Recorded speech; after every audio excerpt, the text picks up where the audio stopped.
with 5 seconds. He's going to throw it. Howard leaps. He has it. Touchdown. Carolina back from the dead to tie the game with 2 seconds to go. Snap back, spot down. The kick is cleanly away. It is good. And Nick it's Weiler with yes, a sir. 54-yard field goal. And how about them Tar Heels? They do it. Here's Kupak.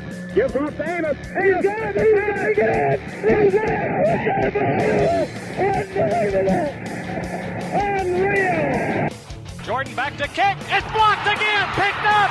It'll be a touchdown, Carolina, for Bracy Walker. He blocks his second punt and scores his second touchdown of the season. It's 14-13. Mr. Jordan beat Mr. Walker. Bernard fields it at the 26. Heading to the far side. Gio at the 35. Gio, he's at the 50. No, he's not. Yes, he is. Gio is going to take it for a touchdown. Are you kidding me?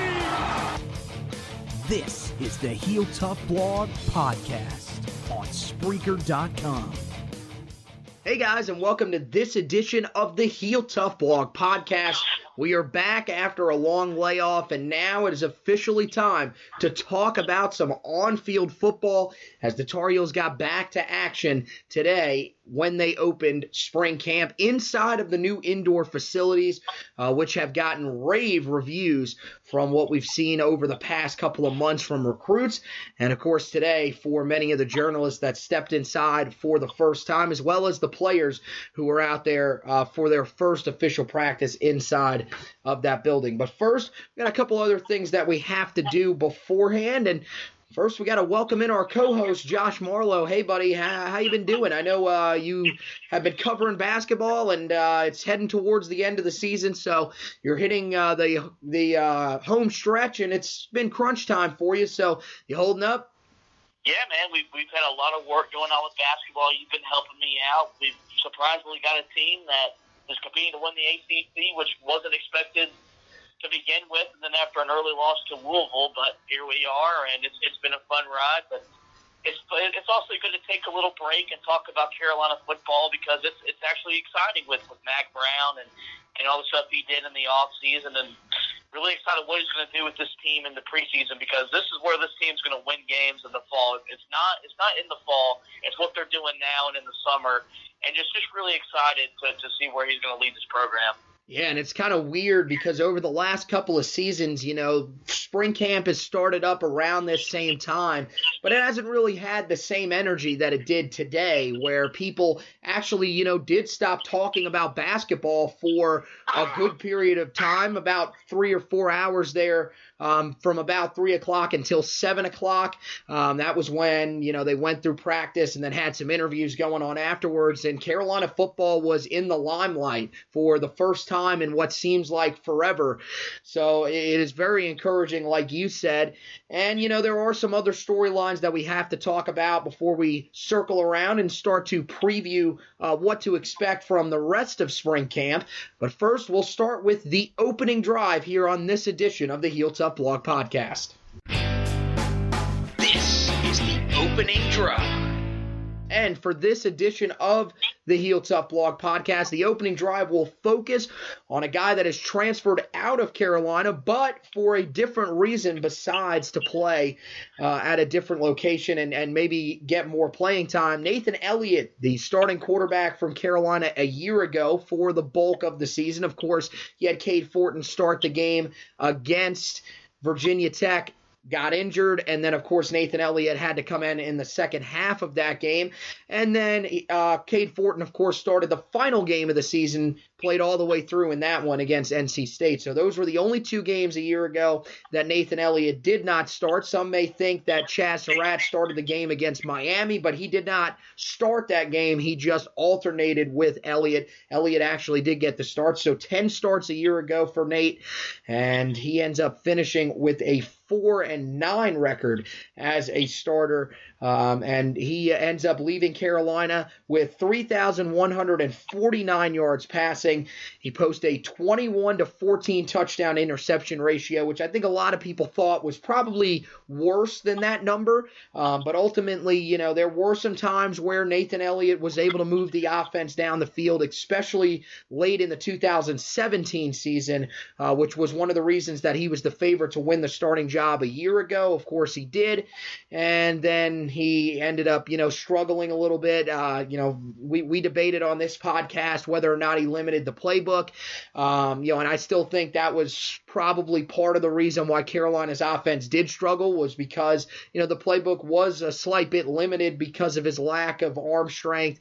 And, he did have some sloppiness in the pocket, but, he ends up moving on and will now work at Arkansas State. He will be a graduate assistant under Blake Anderson, who actually recruited him to Carolina back in the 2014 class. Of course, that was, during Blake's last year on the Carolina staff. Of course, that offseason he would move on to take over as the head coach at Arkansas State. Also, Elliott will be working with his former quarterback coach and Keith Heckendorf, who was there up until this past offseason where he was let go. And he is actually coaching tight ends now over at Arkansas State. So a good opportunity for Nathan Elliott. When you heard the news about Nathan Elliott, this was a guy that some people were saying might compete for the starting quarterback job again this season, but it seemed like it was going to be a three-horse race, and then Nathan Elliott might just hang on because of experience. He ends up leaving now.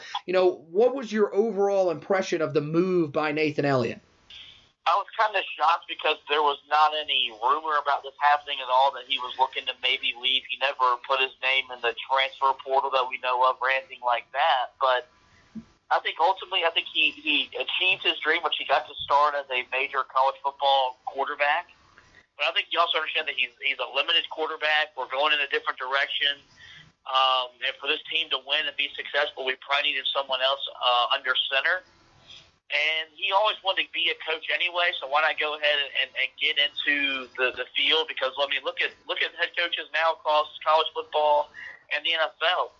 Younger is the new trend, so he's 21, 22. He could be a head coach in a decade because he's already learning how to be a coach now. So, I thank him for what he did because he represented the university well and he fought his butt off on the field, and we wish him the best of luck. But I think ultimately he just knew deep down, look, I'm not going to be the quarterback here, so I might as well get into coaching and see where it takes me. And one of the main things that we saw after the news was announced was a ton of Carolina players, former players that played with him, just saying how great of a guy this guy was and how he was a guy that, just had an unbelievable work ethic, represented the university very well, as you mentioned. And we saw it time and again last year. He was one of the guys that would still come out for press conference days and answer questions, despite being one of the guys that was questioned probably the most on the entire team last year. So you got to hand it to him. He's a real stand-up guy and just, continued to fight through, what was a tough situation last year in that offense. And, hearing all the rumors about the possibility of his head coach being fired, hearing, everybody saying week in and week out that, it was time for him to hit the bench. But, this guy, not only did, before transferring, he actually went through the offseason program. So this is a guy that just continued to fight until the minute that he left Carolina.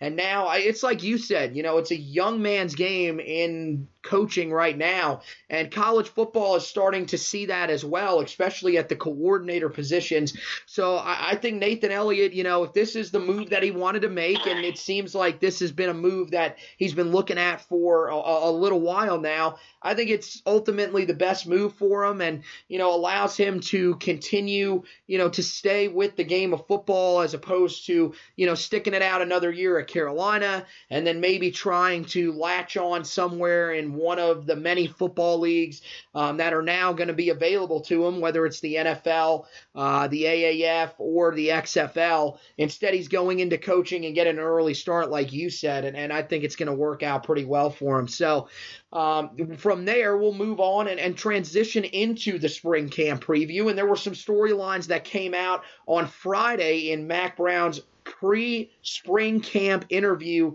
or press conference, rather. 6 players have been deemed out for the spring. It starts with linebacker Jonathan Smith, who will be out for academic reasons, although, as Max said, he is expected to return to the team in June if everything goes as planned. Meanwhile, hybrid, either going to be defensive end or linebacker Tyrone Hopper will be out due to injury. Alan Cater, who will be probably one of those tweener guys as well, who could play the 3-4 defensive end spot or the 3-4 outside linebacker spot, he will also be out due to injury. Jason Strobridge, who was expected to start at one of the new defensive end positions, he is also out due to injury. And then Wyatt Tenall will round out the scholarship players that is injured. He is, of course, the true freshman early enrollee on the offensive line. He ended up getting injured in the preseason workouts. Austin Dowler, a walk-on, will also miss spring camp due to an injury. 3 players will be limited throughout spring camp. Miles Dorn is injured.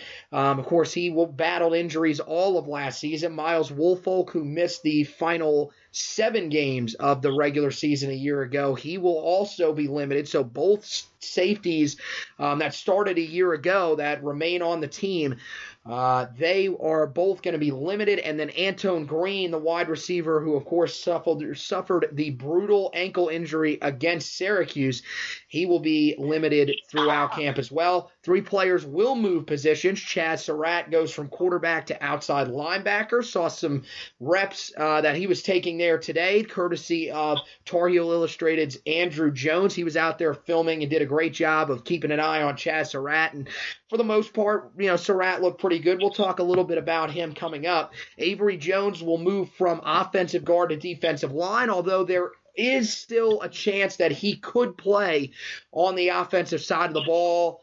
Today, he was dressed in the jersey number 94, so he would not be able to play offensive line with that jersey number. So it looks like they may be trying to fully transition him to the defensive line. He'll probably be a guy that would project to go inside to that nose tackle position, although he did play defensive end in his senior year at Havelock just 2 years ago. Devin Lawrence, he will move from running back to wide receiver, and Mack Brown pretty much just said there is a lack of depth at wide receiver, and there is a load of depth at running back. So that's why that move was made. An interesting one, to say the least, though, as Devin Lawrence will now try to move into the slot, which will be held down starter-wise by Daz Newsome, but Lawrence will try to help provide some depth there. So, when you look at the list of guys that we just read off, we'll start with the guys that are out.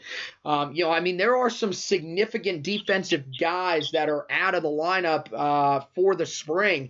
And, I'm looking at the list right now. There are 2 guys that are pretty much guys that you could write in as starters. I think Jonathan Smith and Jason Strobridge are pretty safe to say that they'll be starters. And I also thought both Alan Cater and Tyrone Hopper could have had big influences, whether they were on the defensive line or if they were going to stand up and play that outside linebacker position. So, is there any concern here with these injuries for you, especially with the switch to the new scheme? I guess the good thing is that it's only spring ball, and they're only going to miss. They have it's like 13 or 14 practices. I think it's 14 if I counted right, but yes. Yeah, depending on if they do the spring game or not, they can have an extra practice. So while it does suck because we are putting in a brand new scheme on defense for the guys on the defensive side of the ball that are hurt, at least it's spring, and it sounds like everyone should be okay for the time summer camp or fall camp comes around when it in July. As long as they're doing what they can do to get healthy, learning the playbook and doing all that stuff, I think they'll be okay. But you never like to have players injured, especially as many as we've had the last 2 years. Now, what are your thoughts about the guys that shift positions? I think the one that everyone wants to talk about is clearly Chaz Surratt going from quarterback to outside linebacker. Do you think is that I don't know how to look at it, because part of me says, okay, it's good that he's able to stay with the team and is willing to move to linebacker, but at the same time, we're having to convert a quarterback over to linebacker right now. Is that saying something about the depth that we have there, or maybe is this just something that, they're seeing something with Chazz Surratt and possibly it could pan out into something pretty good? Did he play defense in high school? He did not. He only played, at least not that I remember. I know his senior year and his junior year for sure he did not. But if I remember correctly, he did not play the defensive side of the football. Well, for one, you got to look at least he's unselfish enough to do something to help the football team. Because we need help at the linebacker position, and maybe with the new scheme, his athleticism will just transcend, and he'll still be able to make plays and play with his instincts. The guy moving from the offensive line to the defensive line, that's another area where we kind of got a beef because we lost some people early, then we got some injuries, and then the wide receiver, you lost Anthony Ratliff-Williams. You got Green, who's hurt. So we need some stuff there. I mean, it's part of it. It happens all the time normally, and every offseason. It's just like you said. You never see a quarterback transfer to a linebacker after he's played the position for 2 years. It'll be fun to watch. I know that. Well, I mean, I wouldn't say that we've never seen that. I mean, one of the guys that comes to mind is actually a guy that made the NFL at Wisconsin, Tanner McAvoy. Now, there is a little bit of a difference because McAvoy, I don't even remember, he may not have even started a game at Wisconsin. He pretty much just converted because of the amount of talent and depth behind him at quarterback, and that's part of the reason why Chazz Surratt is making the move as well. But I like something that you said there, and that's the athleticism. Jay Bateman's defense, we've heard this from him. We've heard this from guys that have watched what he's done at Army, and we've heard this from guys that love to break down film. The key thing about Jay Bateman's defense is athleticism and it's open field tackling. So, again, we don't really know what he's going to be as an open field tackler because, frankly, I don't think he's ever tackled. And the only time he's ever tackled is probably when he's thrown interceptions. So that will be a little bit different for him, and it's going to take him, I think, a little bit of time. But it'll be interesting to see if he maybe had done that at the middle school level. Maybe he did play a little bit of defense early on in high school, so that could help as well. But the athleticism is definitely there. I mean, this was a guy that just destroyed the state of North Carolina. Granted, at the 2A level, but, I mean, he was everywhere. The total yards for him, I mean, if I remember correctly, he is inside of the top 60 or maybe, I know, top 70 all-time in state history in rushing yards. I mean, he ran for almost 7,000 yards, if I'm remembering that number correctly. I had looked it up the other day. So this guy is an athlete. He wasn't a guy that was in the state of North Carolina, toured up as a quarterback, basically throwing the football around the yard, and now is trying to convert to be a linebacker. No, this guy does have some athleticism. So I think there's a chance that he definitely could be successful. And the other one that I think is really interesting is Devon Lawrence. And part of the reason that, I think he's making this move as well is because he came from an unorthodox system in high school at Wake Forest High School, where they ran sort of the wishbone offense. And it was even though it was classified as a wishbone, it was a very different variation of it as well. So I feel like, he's a guy that did have some decent numbers out of the backfield receiving the ball. And I think he's a guy that can also make moves in open space because he's been a running back beforehand. So, I mean, that's another interesting one, especially since we don't really have a ton of scholarship guys there. Now, the thing about the wide receiver position is that I think the guys that are coming in the fall, I think they really do have a chance to make an early impact. Guys like Joffrey Brown, the brother of Diami Brown, who's got a chance to start. Also, Justin Olson, the wide receiver from North Mecklenburg High School in Huntersville, that was very under-recruited and actually reminds some people a little bit, of Ryan Switzer because of the smaller stature, the ability to return punts. And then, of course, Wilton Spotsville, who I think everybody just kind of forgets about because he was committed during Larry's tenure and stuck around through everything that went on with the coaching change and everything like that. So, Devin Lawrence, I think getting in there, transitioning to wide receiver in the spring, I think that's going to help him to have a chance to make a little bit of an early impact. But we'll turn our focus from the guys that are switching positions, and we'll focus on some of the guys that have been locked in their positions and now are preparing for some big battles this offseason. And again, everybody's going to want to talk about one battle, but what we're going to do is we're going to start with the battle that I had as number 5 on the list, and we can also talk about some of the other ones if people want to do that. But one of the ones that I was really interested in was the kicking battle. I think Noah Ruggles is probably going to be the favorite in most people's minds. Very strong-legged kid who is on scholarship with Carolina, came out of the state of Florida, and is a guy that is expected to take over the role as kicker. Now, he's only kicked twice in his career, and they were both extra points. He made one and missed the other one. So, a very limited experience, and the thing for Noah Ruggles is, as of right now, he will more than likely be getting looks at kicker and punter. There's a chance that he could start at both this season in his first year of full action. Ben Kiernan, who was highly recruited by the Tar Heels as a punter, actually given a scholarship, he won't arrive until the fall, so Ruggles will probably be the guy at punter until he gets there. But he'll have to battle off Nicky Solomon at kicker, and Solomon is a walk-on, but he was a guy that in his high school career, he made 10 field goals, or his senior season. They didn't have his previous stats on Max Preps, but his senior season, he finished 10 of 16 on field goals. And of those 10, only one of those were inside of 35 yards. So this kid does have a pretty strong leg, and I think he could sneak up on some people too.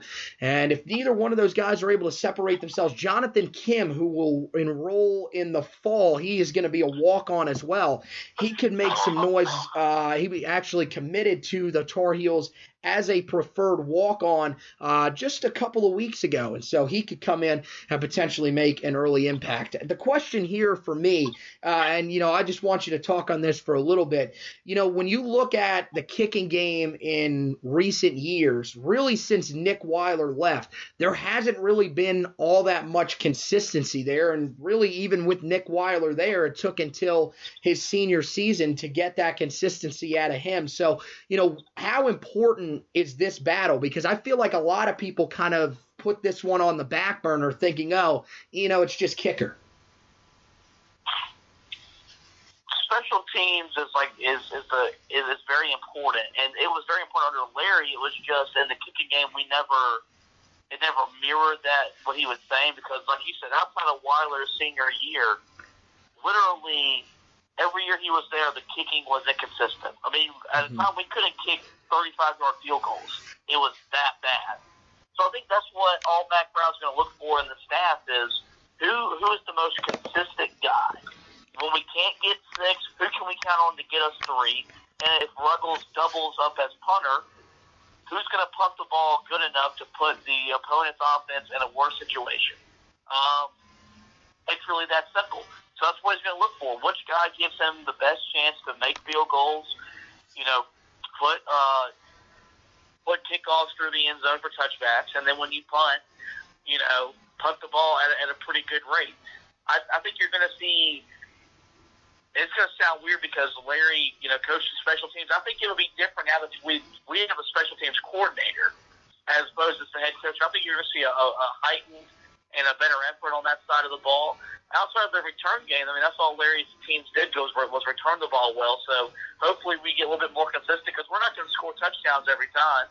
And there's going to be games you got to be able to make field goals, and hopefully Ruggles or Solomon or Kim can step up and do that. I think Ruggles will win the job, though, by the way. Yeah, I think you're right about that. He was highly recruited, a guy that's on scholarship, and usually if you got a guy on scholarship, he's on scholarship for a reason. So I agree with that. Also, he was the backup last year, so I would think that they were relatively comfortable with him. I think Freeman Jones did a good enough job for the bulk of last year, especially early in the season, and that's the reason that Ruggles never really overtook him. I don't think it's because of a lack of talent. I agree with you. I think Scott Boone being there now as the guy that's going to be the special teams coordinator. Now, I know he coaches outside linebackers, but look, that's pretty much just he might throw his opinion in there once in a while because he used to coach linebackers at Arizona. That's pretty much going to be locked down by Tommy Thigpen, who will be focusing on linebackers and will also be the co-defensive coordinator. So it seems like Scott Boone's going to focus on special teams. And I think, like you said, I think that there is going to be some more focus on the kicking and punting games, which, I would say that the punting game was also relatively successful under Larry, especially with Tom Sheldon.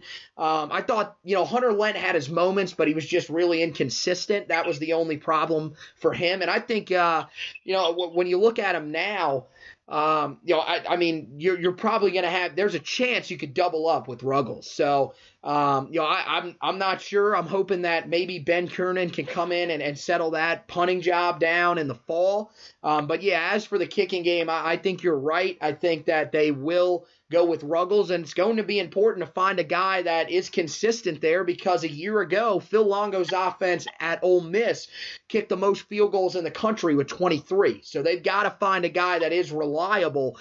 And hopefully, we're thinking that guy is Ruggles. It doesn't really matter who that guy is. It's just about finding him. And I feel like this staff is, going to be able to find that guy a little bit easier than maybe the previous staff was able to do. From there, we turn to the defensive side of the ball. This will be where there will be a lot of good back and forth battles. A lot of these positions are pretty wide open, and there's so many to pick from. Outside linebacker is definitely one. The problem with that is we just really don't know who's going to be at those spots.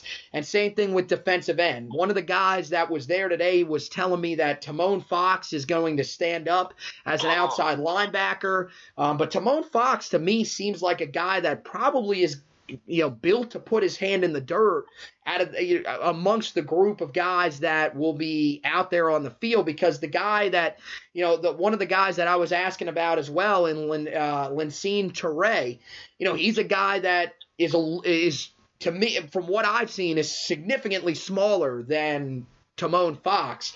Granted, he has grown since he came to Carolina when he was recruited. He was very small as a defensive end. I think he weighed probably below 250. I think he was around the 240 range. And he's put on a little bit more weight, but they're telling me that he's going to stay inside and play one of the 3-4 defensive end spots. So, again, we're not sure about that. Those things could change once they see what guys are better fits at as we go throughout the spring and then eventually into the fall. But when you look on at the defensive end spot, and especially here in the spring with Jason Strobridge being out and also Alan Cater being out, you got guys like Jake Lawler, Zach Gill, and also Lincine Ture, who I included in there. But I think really Jake Lawler and Zach Gill are the two guys to keep an eye on. And one of the interesting things that I saw today when I was looking through some of the videos that were taken out at camp, you had Aaron Crawford, and then right next to him was Zach Gill. So it looks like Zach Gill's going to be getting some decent amount of reps. If you're lining up next to Aaron Crawford, clearly they're going to be using you a little bit more this year because Aaron Crawford is almost as sure of a defensive starter as just about anybody on that team. He's going to start at the nose tackle position. But Jake Lawler and Zach Gill are two guys that were relatively highly recruited. Lawler a little bit more. He was a guy that was a 3-star prospect, but borderline 4-star. He moved between defensive end and defensive tackle in high school, so he has that ability to play more inside techniques than some of these other guys. So with the new 3-4 3-4 defensive scheme, more than likely you'll see a lot of the guys playing either the 4 technique or the 5 technique in the defensive sets. I think the 4 technique is what a lot of people are saying they're going to go with. So, I mean, when you look at those two guys, I mean, these are guys that were relatively highly recruited, especially Jake Lawler. I mean, what do these guys have to do? I mean, you got to see one of them probably step forward here in the spring and demand some of these reps, especially if, some of these guys maybe aren't able to return fully for fall camp. Yeah, the thing with those injuries is it's going to allow you to develop some surprising depth that you didn't think you had. Mm-hmm. And hopefully that's what these guys do. They just take advantage of the reps because they're, one way or another, they're going to get them. And that way you can, we haven't seen Lawler on the field for meaningful snaps really like we were, were hoping once he committed. But now he has a chance to earn a spot in Bateman's defense. And that's what you're really looking to see with these new guys, with the new staff, is with the players we haven't seen with the injuries we're dealing with. Let's build some depth because we haven't had depth on the defensive side of the ball. It feels like in a decade. Right. And earn a spot on the team and on the field and have a role, whether it's special teams or third downs or something like that. So that's what I want to see is these guys compete, get better, and while we got some guys on the sidelines, get guys that are going to be ready because at some point these guys are going to graduate and they're going to need to play, and hopefully they'll be ready. Yeah, I think one of the main things about the defensive end spots is they're going to change a lot when we get to the fall because of the guys that are coming in that were recruited and did not early enroll. So I think this is going to be a much different picture, but I like what you said there. I think it's going to develop some depth, and I mean, these guys have seen a little bit of time in their Carolina careers on the field, but most of them have been garbage time snaps. I think the talent is there for both of these guys. I really do like Zach Gill a lot. I think that he's a guy that, played mostly defensive tackle at Wake Forest, but again, that's in high school, so most of the time your biggest guys that play defensive tackle, they're going to translate to defensive ends or sometimes even outside linebackers at the next level because, frankly, the only reason they're playing defensive tackle is because they're the biggest guy on your defensive line. And I feel like that's what Zach Gill was. I feel like he has some good pass rushing ability. And I think I think if he's able to get some of those reps, I think he could surprise some people a little bit. Same thing with Jake Lawler. I think, it's taken him a little bit of time.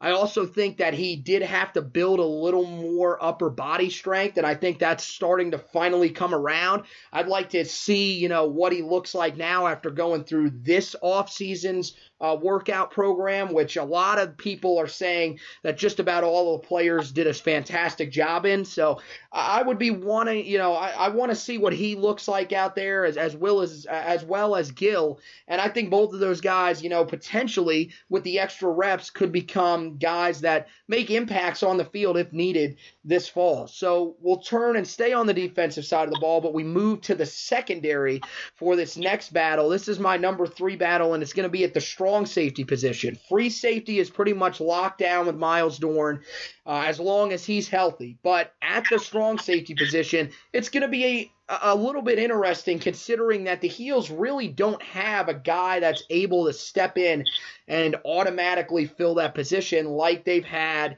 in the past. They've went from Donnie Miles to J.K. Britt, and that was a relatively smooth transition. But now there's not really a backup guy that's ready to step in there immediately and take over that role. So there will be a battle here. Miles Woolfolk, who, of course, as we mentioned earlier, will be limited in camp. He's a guy that played free safety a year ago, also showed that he is a relatively good tackler, so that is one thing that you're going to need out of your strong safety position. Also think he has the athleticism to potentially play the strong safety position. As well as DJ Ford, he was a backup safety a year ago. Saw him out there today in some of the reps that were taken. It looked like he was running with the 1, so that's good to see. He's a guy that's a junior and really just hasn't seen a whole lot of playing time because of the guys that are ahead of him. He was a guy that, kind of snuck up on some people when he was recruited back in the 2016 class. And so now it looks like he's going to have a chance to potentially make an impact. And then the other guy that's listed as a safety is Kadri Jackson, the true freshman early enrollee who will come in. I think he has a chance to make an early impact, especially because I think he fits this Jay Bateman defense better than just about any of the guys that we just talked about. But at the same time, because of the inexperience, they may go with a guy that has been on the field for a little bit longer. He should still be able to, get some reps in the spring and maybe, cause a little bit of conversation for the coaching staff. The other interesting guys are going to be Bryson Richardson and Trey Morrison, who are now displaced because the nickelback position is basically, it's pretty much been eliminated with this defense. Very rare that the Heels are going to go with 3 cornerbacks because, again, the thing about Jay Bateman's defense is he wants athleticism, so he's going to want the guys that can cover even on third downs and when they're on the field. So his linebackers, they've got to be able to cover. He's not going to add an extra corner to try to take away those third down passes, even if teams go 3 or 4 wide. He'll trust the guys that he has on the field, and the other way he'll neutralize some of those spread out offenses is to go with pressure. So, when you look at the strong safety position, we've seen this as a position of strength over the last few years. I mean, we talked about Donnie Miles, who led the team in tackles 2 of the last 3 years he was at Carolina, and then J.K. Britt a year ago, I thought filled the role pretty nicely. So when you look at the strong safety position, how important is it for Carolina to find that guy back there that can ultimately take away, hopefully take away the football a little bit more? Well, it's very big because, like you said, the last couple of years it was one of our better our strengths defensively. And I feel like we have some guys that can be effective in this role. You and I were both really big fans of Trey Morrison a year ago as a young kid, and it was going to grow and only get better. I just think Wolfhook will probably win the job once the season kicks off, but I think they have a list of guys that are more than capable of doing what they want them to do. It's just a matter of which guy wins it, but, they're going to need to find someone that's going to be able to make tackles in open field. Mm-hmm. And like you said, we've got to find a way to create turnovers because we haven't been able to do that. And that's one way. Like, look at some of these teams in the Big 12. They don't stop anybody, but some of them can take the football away, and you can win games doing that. And hopefully we can get a little bit more successful taking the ball away. I mean, turnovers was one of the main things that Mack Brown has talked about, throughout the offseason when it comes to talking about the defensive side of the football. His defenses, he wants them to be able to take the ball away. So, I think that if they can use him there, Trey Morrison would be a good fit because, he did finish with 46 tackles a year ago. When you played the nickelback position in Larry Fedora's defenses, primarily under John Papuchis, you had to be able to tackle. We saw it with MJ Stewart, and we saw it with Trey Morrison last year. So he is a good tackler. I think he's athletic enough as well to flow sideline to sideline, which is one of the other things that Jay Bateman wants in his strong safeties, because they're really going to play sort of a hybrid role. So basically, they're going to be back there as one of the last lines of defense in certain circumstances, but also he will use them in certain blitz packages, and he's also going to put them in the box sometimes to try to stop the run. I think Trey Morrison can fit there, but the problem is they may need Trey Morrison at cornerback because one of the things that some people have talked about, and I wanted your opinion on this because I actually found this one really interesting. There are some people that are kind of concerned about the number 2 corner spot opposite of Patrice Rene, and we'll talk about it when we get closer to the regular season and we go through fall camp and everything, because Patrice won't play in the first half of the game against South Carolina due to the suspension that carries over from the NC State brawl at the end of last season. But for the most, after that, unless there's an injury, Patrice Rene is pretty much seen as a guy that is locked in as a starter. But opposite of him, there is some concern as to who that number 2 corner is. And I found that kind of interesting because you got KJ Sales, who returns from injury, and coming into last year, there were a lot of people that were really high on him. CJ Kottman will also return, hopefully fully healthy from his injury, and again, he's not listed as one of the guys that's limited, so he is expected to return, and for the most part, in the limited snaps that we saw him a year ago, I thought he was relatively effective, but, there seems to be a real concern about that number 2 cornerback spot. Is that an area that concerns you at all, or do you really feel comfortable with some of the guys that we have coming back, to be able to lock down that role? Yeah, it definitely was an issue last year once this injury to Sales happened. I do think that once he's, fully healthy and gets back in the play-shape and all that, I think he'll be able to hold that down enough. I mean, remember last year, was it Greg Ross was getting picked on? It seemed like every game there was a big play going his way. Mm-hmm. And Kottman would have his moments too, but, Sales is just one of those guys, like, he's a natural corner where he plays a lot of swagger. So when he makes a really good play, he's going to talk a lot of crap, but he feeds off of that. And I think in today's football, you need that just because he always has confidence in himself to make plays. And so I think, with that, the birth of his son, he's kind of more motivated to make this his career. It's going to make him a better player. And I guess we'll have to wait and see once we get playing games and see how it unfolds. Yeah, so we move to the offensive side of the ball for the final 2 battles that we'll talk about, and it starts now at right guard. This was originally a position that I penciled in as left tackle because the belief was that Charlie Heck was going to stay at right tackle, and then it would be Jordan Tucker battling it out with guys like William Barnes and who else did I include in there? Tristan Miller, who will arrive in the fall as well. But now, according to Lee Pace of GoHeels.com, he said today that the starting O-line, or what is presumed as the starting O-line group, was Charlie Heck at left tackle, J.J. McCargo, who has now moved to left guard. Nick Polino has moved to center. So those two have flipped. That was something that we heard a little bit about. We didn't know where McCargo would go, but he will apparently move to guard and just switch with Polino, who we heard throughout the offseason could move inside to center. And then you got William Barnes, who is at right guard, and Jordan Tucker, who is at right tackle. So there are a couple of interesting things here. First of all, Charlie Heck will move to the blind side, which I thought was smart. I thought, some people were saying he would stay at right tackle, and I really think you put your best offensive tackle on the blind side of your quarterback, which the left side will now be the blind side once again this year after the last 2 years it had been the right side because we had left-handed quarterbacks. All 3 of the guys competing for the starting quarterback job this year are right-handers, so that is the good news there. So moving Heck to left tackle will work out.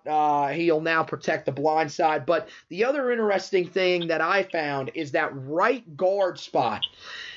I thought, Billy Ross a year ago, I really thought that for the most part, Billy Ross did a pretty good job. Now, the numbers between him and William Barnes was a little more effective in the run blocking, but I believe that Billy Ross was a little bit better of a pass protector. And Billy Ross pretty much took over that starting role after about the 3rd game of the season. Now, there were still a few reps there up until that 4th game for William Barnes, and then he didn't play again the rest of the season, which most likely means that he will receive the red shirt and will come in as a red shirt freshman. But today, he is the guy that is actually running with the ones there.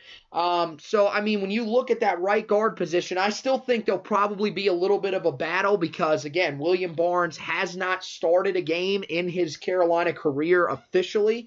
And Billy Ross is a guy that I don't think is going to go away because, he's a guy that really fits that offensive guard position very well, has the body size I thought was effective enough in the snaps that he saw a year ago. And then one of the other guys that I think, I threw in there, but really I think it's a too two-horse battle. Mason Veal's a senior, a guy that's been able to move all along the offensive line, but really that seems like more of a depth guy.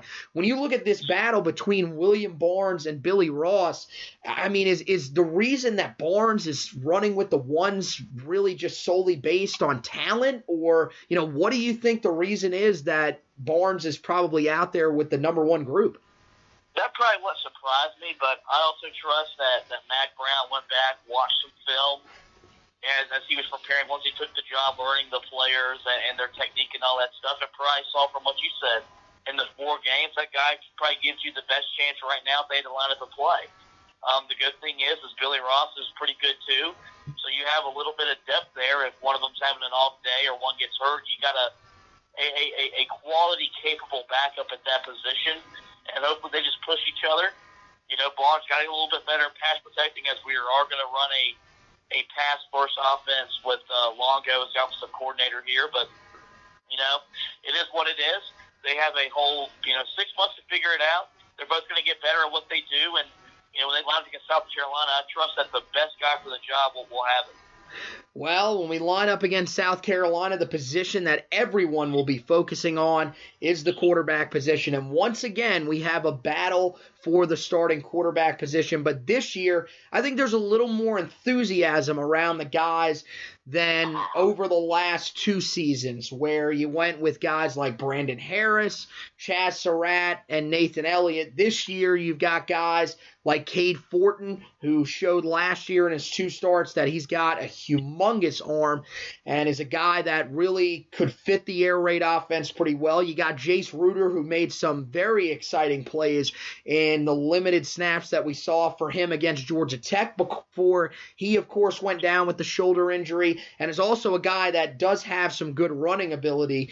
And then Sam Howell, who will come in as a true freshman and is a guy who tore up the state of North Carolina at the high school level and was one of the most highly recruited quarterbacks in Carolina history, the highest rated quarterback that the Tar Heels have landed since Brent Renner. So there's a lot of excitement around this quarterback position, and it looked like today that Cade Fortin was the guy that took the bulk of the snaps with the number 1 guys. But again, this is the first day, and we've seen this before where some guys have taken a bulk of the snaps and then don't end up winning the job.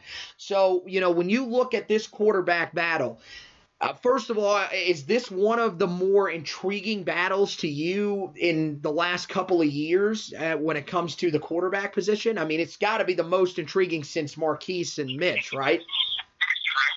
Oh, absolutely. We're not going the route of bringing in a transfer. And then last year, there was just so many questions with Elliott's arm, and then, was Surratt going to mature in the pocket? You know me, I'm a Fortin guy. Mm-hmm. I just think from what we saw in that half against Virginia Tech or whatever, it seems like, he can play. He can make all the throws, which was kind of head-scratching why he didn't play before or sooner than it was last year. And I forget, he also was in the NC State game. That's right. He was back from injury and made some throws even in the weather that was like, okay, he's got an arm. And now that we're running an offense that's built on throwing the ball, that's my guy. But yeah, I think all 3 guys are going to push each other. Howell, of course, is the big name with the guy coming locally out of Monroe from Sun Valley, tearing up the state. Has some ability to his game as well. But in the end, I like Fortin, and that's the guy I think will win the job and will help lead this offense to putting up numbers where we were expecting to see, up in the 40s. Yeah, I mean, one of the things that I think some people are going to go back and do is look at the game against NC State, and if you just look at the statistics, you're going to say, well, his completion percentage was below 50%. But again, you mentioned it. It was a rainy day there. There were a ton of passes that were dropped. He really made some great progression throws that were just flat out dropped by the wide receivers and was frankly part of the reason why the team was unable to pull out a victory against NC State in that game, because I thought for the most part they really outplayed the Wolfpack on the offensive side of the ball. I thought they were able to move the ball better than NC State was for most of the day.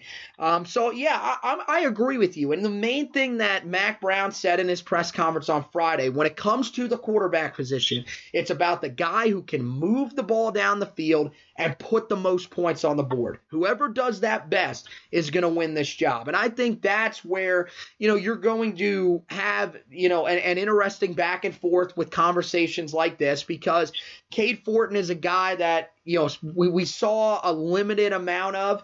So again, he's still going to be a guy that doesn't have a ton of experience. We don't know yet what exactly he is, but I do feel like he's a guy that can run an air raid offense and be successful in it.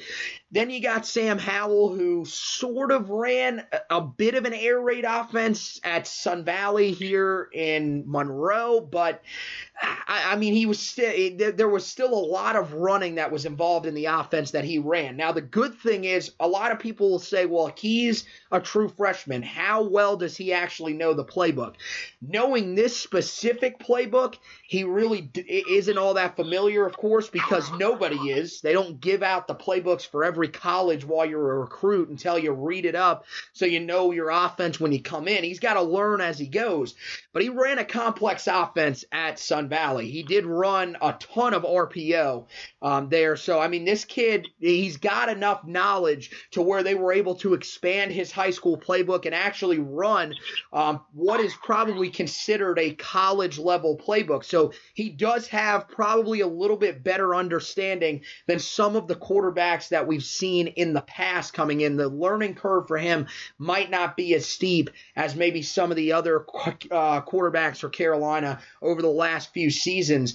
But Jace Ruder is the real interesting one to me, because this really doesn't fit what he did in high school. In high school, he was basically a read option quarterback. He was a guy that ran for more yards. I believe his senior year ran for more yards than he threw for. He did have some struggles completing the football, but we saw him last year in the game against Georgia Tech. And, the ball pops off the kid's hands. He's got the ability to move the pocket, and he's really just a guy that, he's just got such touch on the football. I think he's going to make this more interesting than people realize. I really feel like a lot of people think this is Fortin and Howell in this race, and that Ruder's kind of the guy that's in the background trying to keep himself in the race. But I feel like he could really make a jump there. I'm interested to see when we get to the spring game. I think that's going to be the most interesting position to watch. And, why would it not? It's quarterback. But I really do think that Jace Ruder could sneak up on some people. And if he has a really good spring, keep an eye on him to potentially, who knows? He could eventually jump up and be the favorite, because, Mack Brown said it in the press conference on Friday. None of these guys right now have a lead. There's no one that's coming in, despite the fact that Cade started 2 games last year, despite the fact that Ruder played in 1 game. All of the guys are level. No one is ahead of anybody else. So, I think everybody's going to have a fair shot at it, and I think Ruder could surprise some people. So, anything else that you wanted to mention about spring camp before we turn to the final segment of this podcast? I have nothing. One of the other things really quickly that I wanted to mention that I thought was great after they wrapped up practice, they did some post-practice interviews, which we're going to hear a lot more of those throughout the spring this year, with Mack Brown opening the media availability up a little bit more. Pretty much, this is the most excited that I've heard a lot of these guys in a while. Patrice Renee said it just feels like a new environment around here. You got the new coaches. You got just new life inside the program. And Aaron Crawford pretty much said the same thing. The energy level for this team right now is not – it's like something he's never seen before. So, to hear stuff like that and to hear how energized Mack Brown was after today, saying that, he understood exactly why he came back when he stepped out on that field today, I think that has to be encouraging for Tar Heel fans. So with that, we turn to the final segment of the podcast. It is the 40-yard dash. It's time for the 40-yard dash on the Heel Tough Blog Podcast. And in this edition of the 40-yard dash, we'll actually start by talking about some 40-yard dashes. And that's because Malik Carney and William Sweet have both gone through the NFL Scouting Combine. The Tar Heels weekend at the Combine is officially over as of today. Malik Carney finished it up today by running a 4.69 40 and actually had a good 1.60 split, 10-yard split. Did have a solid day with the drills and did go through outside linebacker drills, but struggled to catch the football a little bit and did look a little bit tight-hipped, but still seems like a guy that's probably going to go in day 3. I thought there was a chance that if he really showed out today, he could sneak into that day 2 conversation, but it seems like right now he's a pretty safe day 3 guy. Meanwhile, William Sweet, he was in action on Friday. His best 40 time was a 5.27, and he did a good job in the pass protection drills and also did a great job in the mirror drill. Actually had one of the best reps of all of the offensive linemen that I saw out there, and I really think helped himself. He's a guy that now, with the amount of upside that he's going to bring to the table because he left the year early, and really because, you know, when you look at his Pro Football Focus grade, it doesn't lie. I mean, if you go back and watch the film on him, he is a phenomenal pass protector and did it against some of the best defensive linemen in the ACC. Now, I would have been interested to see if he would have been able to play Clemson this year, you know, how he would have been able to handle it. But for the most part, I thought he was great in, you know, on tape, and I thought he did a phenomenal job at the Combine as well. The Tar Heel Pro Day has not been determined, and when we find that out, we will, of course, let you guys know. That will be your first chance to see Anthony Ratliff-Williams, who got snubbed from the NFL Scouting Combine and is seen as a guy that's probably going to go in day 3 as a wide receiver amongst a group of wide receivers that's good, but not quite on the same level as some of the ones that we've seen in past years. Also, guys like Cole Holcomb and Jalen Dalton could also be out there trying to get themselves in position to make NFL rosters. Meanwhile, a couple of weeks ago, maybe not that long ago, Larry Fedora was officially named part of the Texas staff, so it pretty much completes the switch. Mack Brown takes over his position as the head coach here at Texas. Larry goes to his former place of employment and will take over as an assistant. The good thing for Carolina there is that does mean that it will limit some of his buyout. So